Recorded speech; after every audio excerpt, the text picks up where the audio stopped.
What is wisdom? Can we demystify it? Take it from some lofty plane to where we live and work and struggle every day. To begin to define what the word wisdom means, we must begin, I believe, with the fact that our lives, our individual lives, our collective life, is a journey. It's a metaphor, this word journey, to be sure, but one that encompasses very well the reality of our lives. We begin at a specific point in time, and our earthly journey ends at a specific point in time and place. There are major stages along this journey. Being a child, being a baby, growing up, becoming an adult, finding one's place in the world, struggling with family and learning to live with others and being a functioning member of society, and then slowly receding from that larger scene into a more perhaps private world, but a deeper world of retirement and physical decline to some extent, and then finally the great adventure which we call death itself.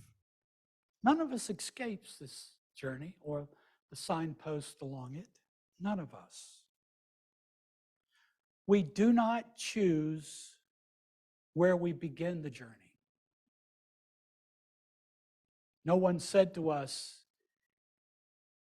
where do you want to go? Where do you want to begin? We find ourselves immersed in the flow of a river of events, and we slowly, skillfully or not, begin to learn how to adapt to our circumstances. Other people are with us on the journey. Some people are with us for a long time. Some people are on the edges of where we make the journey. Some people come into our lives, perhaps affecting us deeply for a period of time and then moving out. The memory and the influence of some people that we know along the path lingers for a long time. Indeed, there are some people we have known whose influence dwells with us, even though they have passed from this life. Everyone who comes within our orbit influences us. Neither they or I can influence this process. Some influence us deeply, others in negative, some in positive ways. We don't control that either, how people may respond to us. We also affect others. Sometimes we affect people we don't even know we have affected them. We don't control that process either. But while others are with us every step of the way, we are, in some ways, alone. There are moments and days and certainly hours where we experience that we are individuals, that we are separate, that for better or for worse, this certain lot is ours, and it is our private sphere. And we can allow some to come in and others not to come in. We cannot opt out of this journey. There is no way to say, I quit. Even quitting and cutting off from others is a way to be on the journey. The river of time carries us forward. Every day we are back in the stream of time on a path that we create to some extent and is created for us. But like any journey, we need a map of where to go. For there are innumerable ways to be in this world. Some of them are destructive and dangerous. Some of them are wonderful and liberating. Some of them are mundane and eschew and avoid risk of any kind. We need to know where we want to go and how to get there. And that is not an option either, because we must tell the world who we are, or the world will tell us who we are. How much can we decide about where we are going? How much do other people and outer circumstances determine where we are going? There's always, at every stage, a tension between self-determination and being swallowed by the influences around us, and it fluctuates with each stage of life.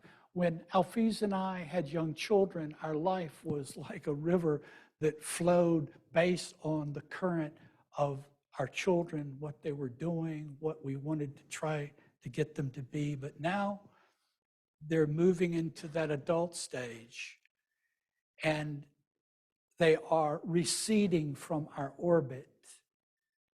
We're taking on, once again, what does it mean to be a couple? What does it mean to be an individual in this world? So the flow of life goes up and down. It fluctuates. We also need to know how to deal with the tensions, the losses, the challenges, the difficulties, the stresses which are a part of this journey.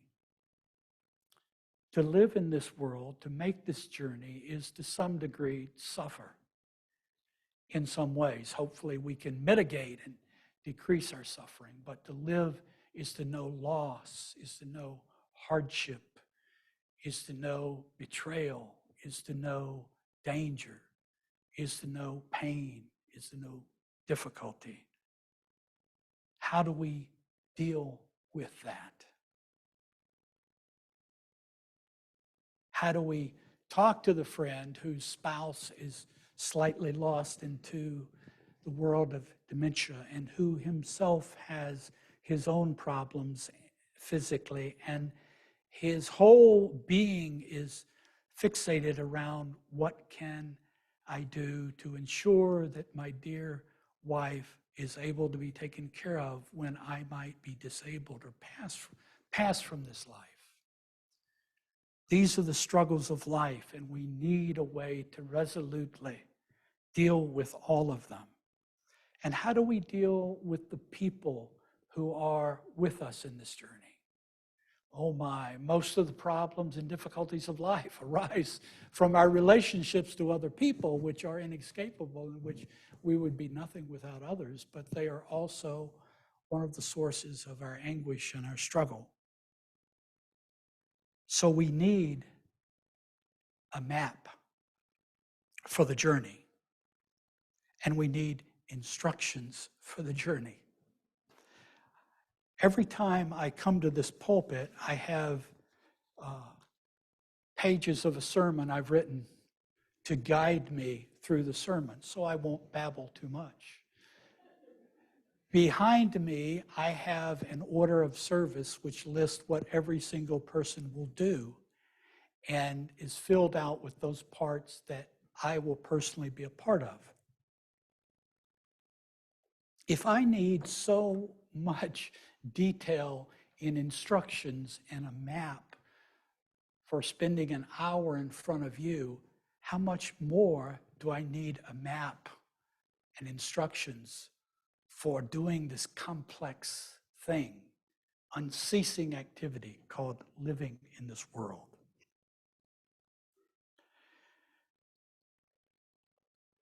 We want to live with others in a way that evokes joy and harmony, enjoyment, mutual satisfaction.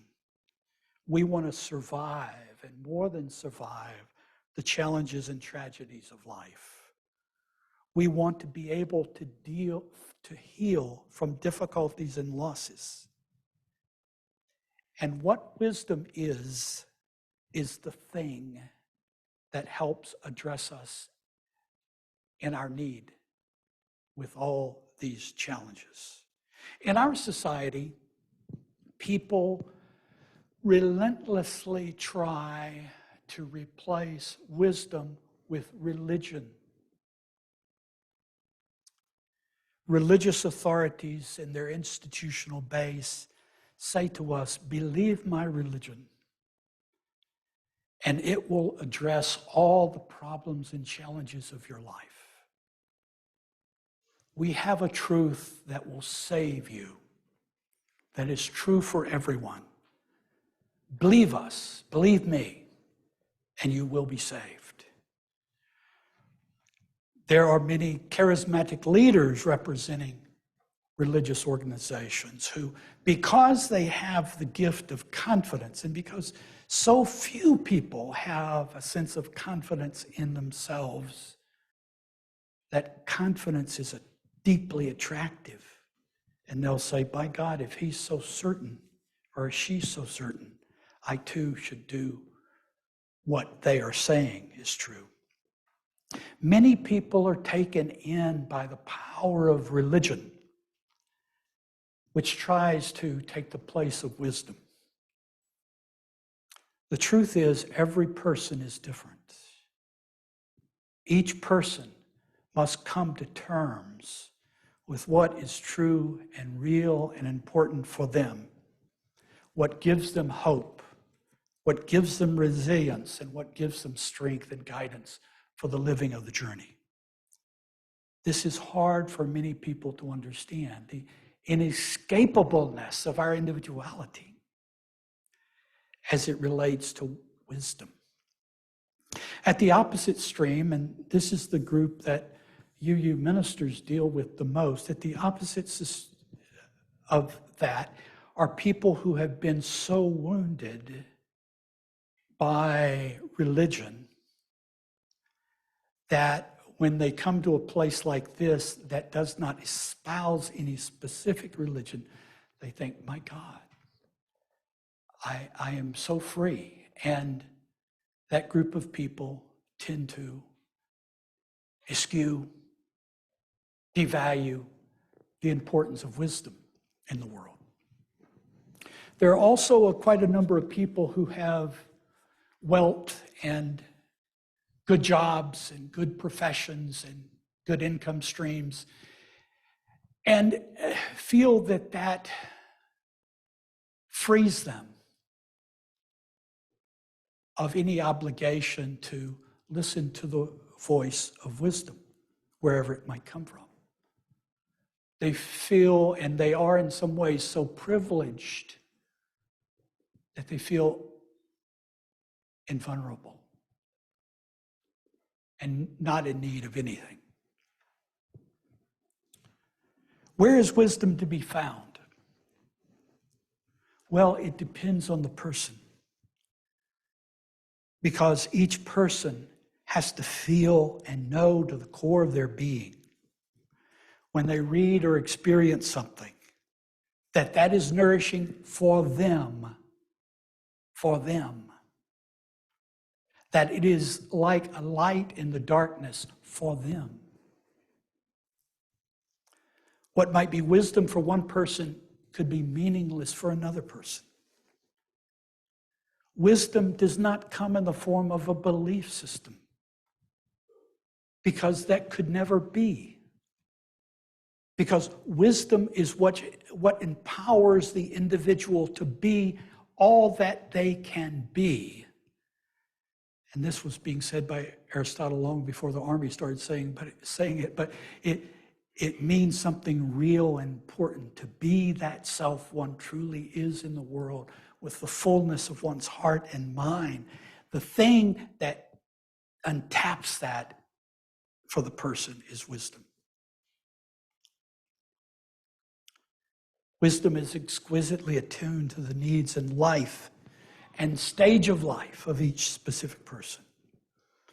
Throughout history, fortunately, there have been certain people who articulated wisdom in a way that appealed to many people, and so their words were passed down from generation to generation. And it is through these persons who seem to have gone to a mountaintop and surveyed life from a point of view that was expansive and free, and who were able to share it. It is from these persons that we're able to get a glimmer of what wisdom might be.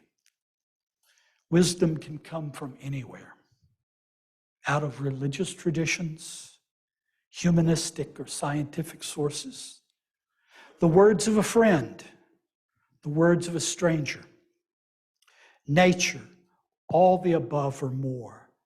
One of the most, in his own way, religious or spiritual persons I ever met was someone who gained all of his inspiration to find wisdom by walking the mountains of the Pacific Northwest every weekend and drawing in what he saw in nature. An example of wisdom that comes out of a religious tradition is perhaps the prayer of St. Francis of Assisi. Born 1181 AD, Francis was a Catholic friar, founder of the Franciscans, and later became associated with the patronage of animals in the natural environment. Part of the well-known prayer of St. Francis reads as follows: "Let me not seek as much to be consoled as to console, to be understood as to understand, to be loved, but to love. For it is in giving that one receives, and it is in self-forgetting that one finds the self. It is in pardoning that one is pardoned. It is in dying that one is raised to eternal life." So St. Francis is inviting us to look at life in a way we don't normally look at it. He is saying to us, if you feel deeply lonely, go find someone who's lonely and relieve their loneliness.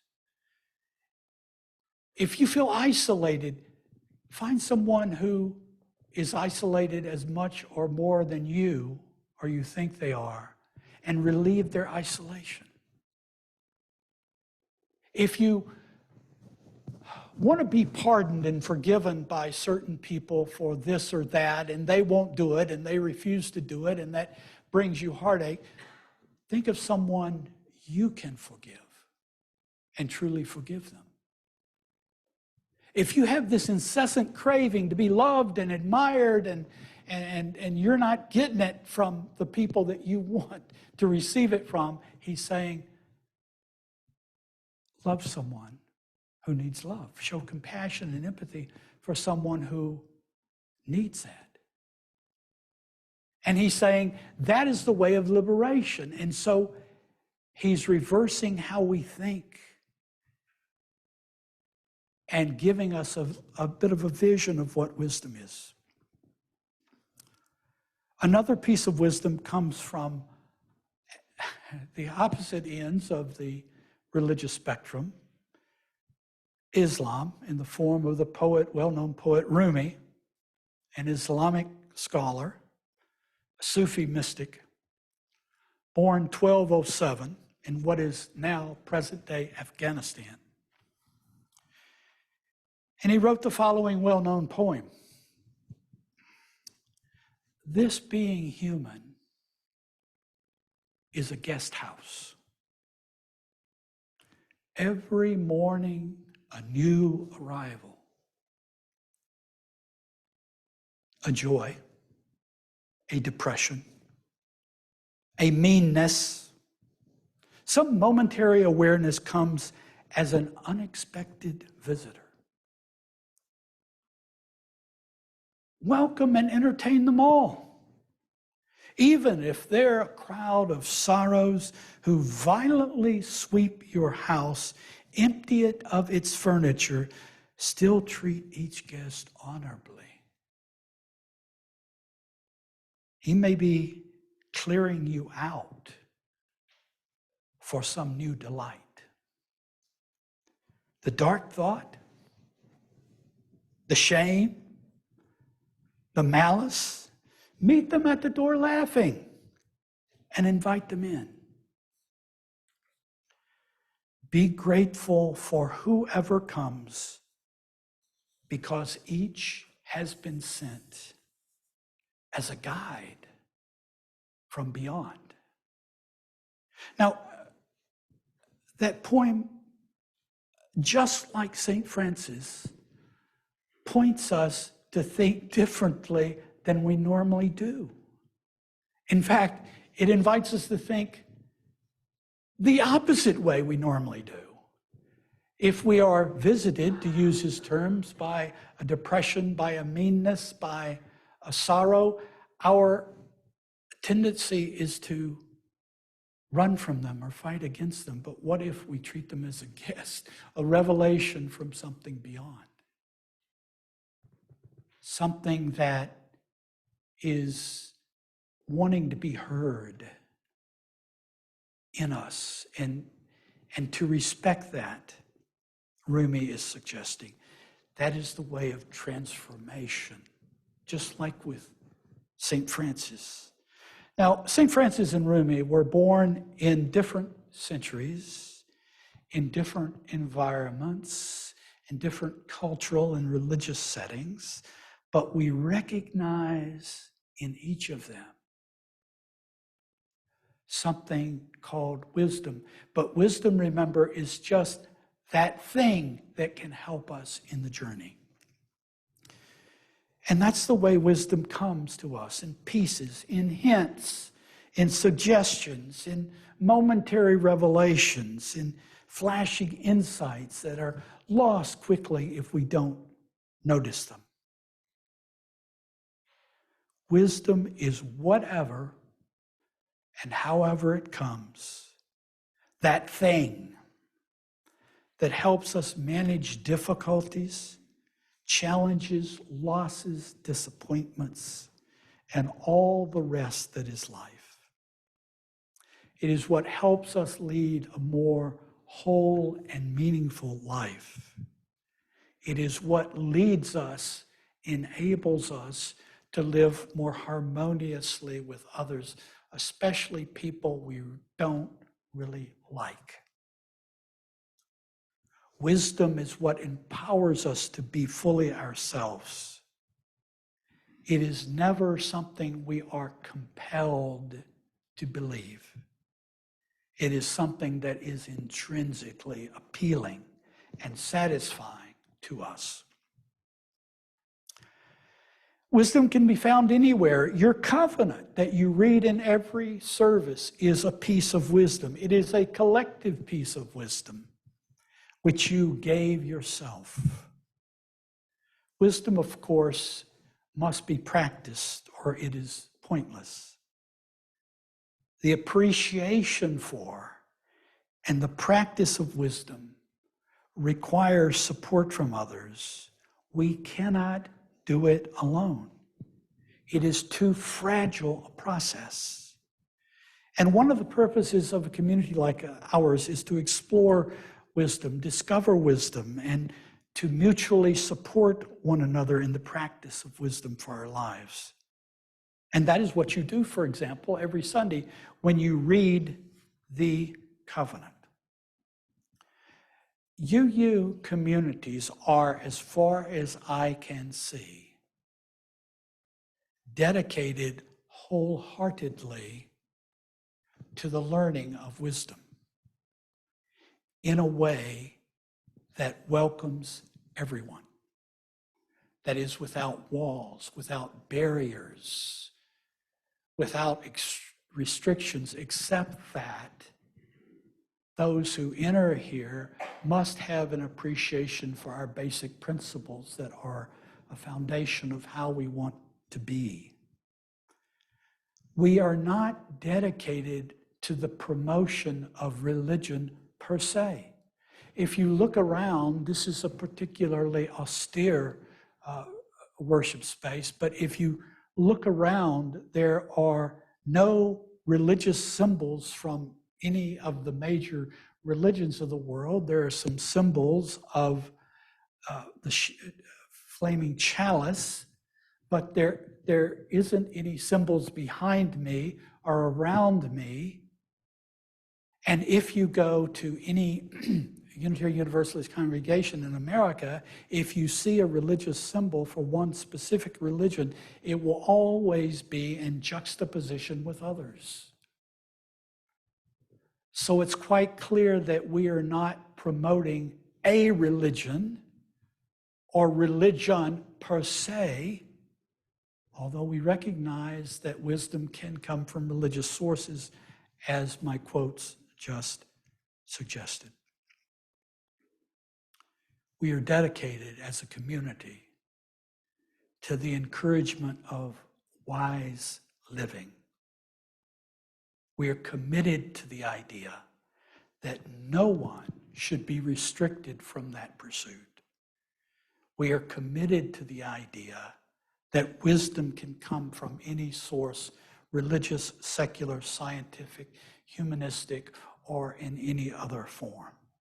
I look forward to exploring this issue with you further in a series of sermons.